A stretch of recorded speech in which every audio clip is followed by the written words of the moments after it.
Hi, this is Imtiaz Puppet, and welcome to Access TV Online. And joining me is Antony Hodgson from Fair Voting BC and the Campaign for Electoral Reform, which is called Vote PRBC. Vote PRBC. And that is a coalition that's come together of different reform organizations working together for this campaign for the electoral reform that's coming up this fall. Correct. Now, this has been a long time coming, Antony. We've had two opportunities to vote for electoral reform in this province. At one time, it almost passed, but it was squashed by the then government. Yeah. It didn't go the second time, and now we have a third opportunity. Correct. We were told initially that we will have a chance to vote during the municipal election, but now it's going to be a mail-out ballot. So tell us about that. Sure. So, yes, originally the idea when the NDP first formed government was that they had planned to hold the referendum in conjunction with the municipal elections this fall, this coming October. And for various reasons, I think primarily administrative, it turns out that that's not really possible. Mm-hmm. The municipal election organizations or the administration is handled by each town and city, and the referendum would be a provincial effort, so it actually made sense to separate them.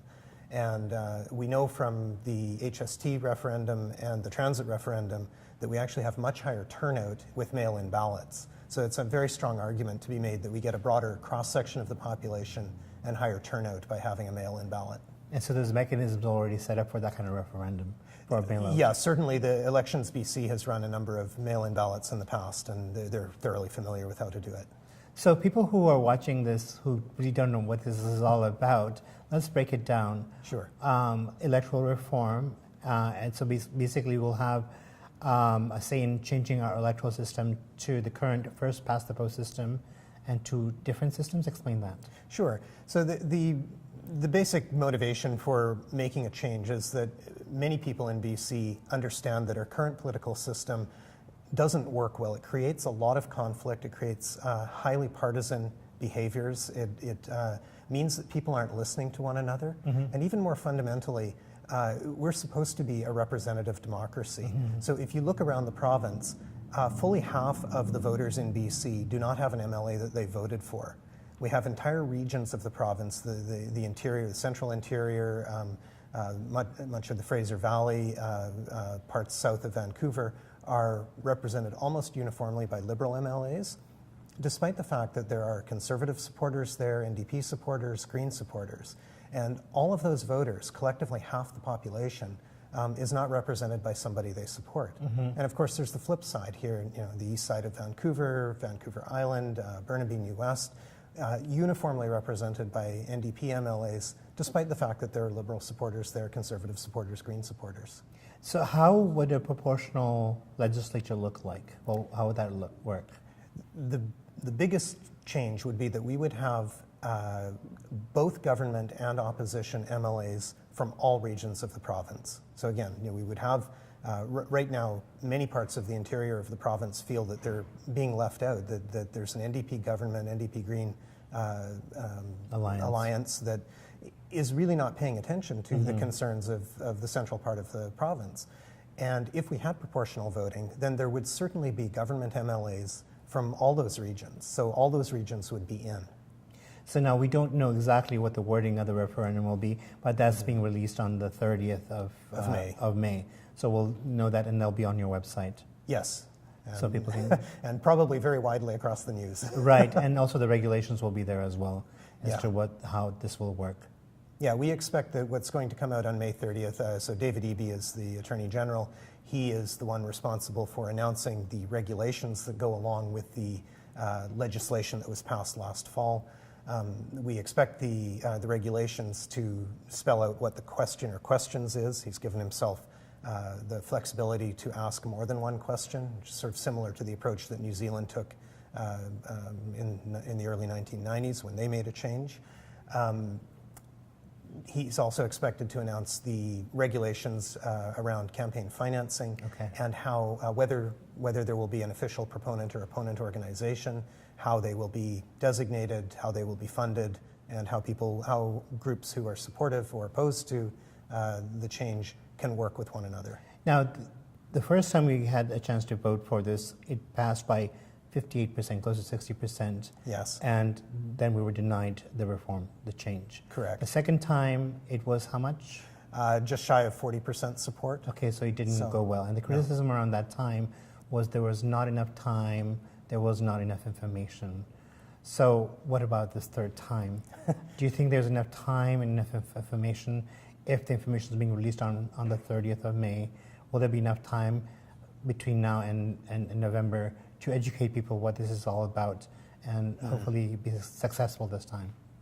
Yeah, I think so. If you look back over the history of polling on this issue in British Columbia, there's been over 20 years of polls that consistently show that roughly two-thirds of British Columbians are strongly supportive of the idea that our legislature should accurately reflect how people vote.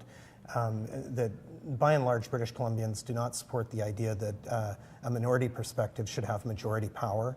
That there should be the possibility of blowout elections like the 2001 election where the Liberal Party took all but 2 seats despite having 57% of the vote. So the general public attitude toward this has been consistent for 20 years. I think many organizations this time have recommended that the focus of the current campaign be on the principle of proportional voting rather than any particular system. And I think what we had last time, the last 2 times, was really an amazing process. We had a citizens' assembly process, and ordinary, randomly invited citizens from around the province, 2 from each riding, plus 2 representatives of First Nations communities, came together and actually recommended a particular voting system at the time. But it takes time for people to understand, fine details about about particular system options. But we think that by and large the Citizens' Assembly made a very wise decision. They emphasized the importance of voter choice, of proportional representation in the sense that every voter's vote would be reflected as effectively as possible in the legislature. Now, this is not the first time we're making a change. In fact, at one point, we had the alternate vote in BC, and it was changed. Correct. Right, Yeah. so that was ranked. We can actually rank your ballot, right? Yes. So we had that before, and that was changed to the current first past the post system, which does not break down well. So we have vote splitting happening. Correct. So how would explain to our viewers how would a proportional system work at the ballot box? So there would be a number of ways that one might do it, but fundamentally what it comes down to is that every voter would have the opportunity when they express their preferences on a ballot. Ideally, they would be voting for specific candidates who would end up representing them in their city, town, or region. As I said before, the effect of all of that will be that in every region of the province, we will elect the same number of MLAs typically that we would do right now, unless for some reason somebody wanted to change that, but that's a completely separate consideration. Right now we've got 8 MLAs in northern BC, and under the systems that are being proposed, we would continue to have 8 MLAs across the north. Right now I think there are 6 Liberal MLAs and 2 NDP MLAs in the north. What would happen would be probably based on the distribution of vote preferences. We might elect an NDP MLA somewhere around Prince George. The Conservative Party would become competitive up in northern BC. Right now, the Conservative Party is polling at about 15-16% support in central BC. And so they would almost certainly be electing 3, 4, 5 MLAs. So individual voters in individual ridings would have an opportunity to cast a vote for a representative from the party they most supported, or even independents, individual MLA candidates who they support. So how would it look in the ballot box when you go? So you vote for your MLA, do you vote for the party separately, or how would that look, or we don't know yet? Yeah, we don't know yet, but there has been an awful lot of effort that's gone in Canada over, especially in connection with the 2015 federal electoral reform process, into thinking through voting system options that are specifically designed for use in Canada. So Canada has a couple of really interesting challenges. We've got a very wide range of geography. We've got extremely rural areas, and we've got extremely urban areas. So trying to figure out a system that works appropriately everywhere involves an interesting balance of factors.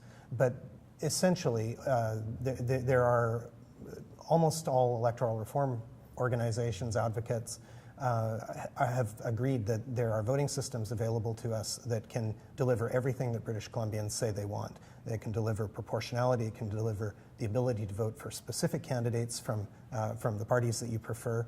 There are very few, really I don't know anybody who's advocating that there be any voting system where the emphasis or the mechanism is just by voting for a party.